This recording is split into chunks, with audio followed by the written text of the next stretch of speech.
muxuu yahay gantaalka ay ruushku tijaabiyeen ee magaciisa la yiraahdo shaydaankii labaad? magaciisa waxaa la yiraahdaa shaydaankii labaad.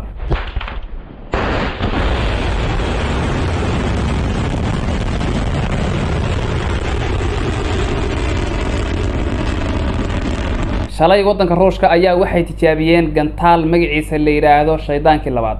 gantaalkan ayaa wuxuu awood u leeyahay inuu xambaaro madaxyada nuclear-ka. sidoo kale gantaalkan xawaaraha oo ku soconayo waxa uu ka dheereeya codka caadiga ah iyo xawaaraha uu gantaalkan ku soconayo waxa dheereeya xawaaraha uu gantaalkan ku soconayo.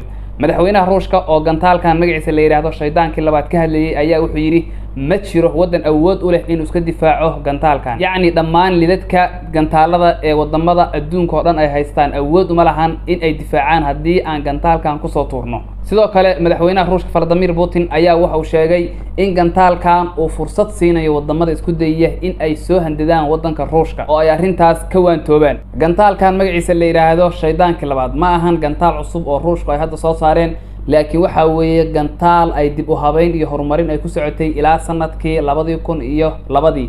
yacni 20 sano ayaa gantaalkan horumarin lagu waday oo markasta wax lagu dareeyay. intaas waxaa dheer maalin dhaweeto TV laga leeyahay waddanka ruushka oo ka mid ah TV-yada sida tooska u hoostaga dawladda ruushka ayaa wuxuu sheegay in dagaalkii saddexaad ee adduunka uu bilowday. yacni dagaalkii saddexaad adduunka wuxuu ku bilowday bay leeyihiin dagaalkan u dhaxeeya ruushka iyo Ukraine. halkaas ayuu barbilowgiisa yahay ayay yiraahdeen. su'aal yar oo kooban, ruushku hadduu khatar yar dareemo ma kula tahay in uu adeegsanayo gantaalkan magaciisa la yiraahdo shaydaankii labaad? mise maya? fadlan saaxiibayaal waxaan si xushmad iyo qadarin ku jirtaan ka codsanayaa inaad subscribe sartaan kanaalka YouTube-ka waxaad ka helaysaan barfeelka TikTok-ga. waa mahadsantihiin, guuleysta.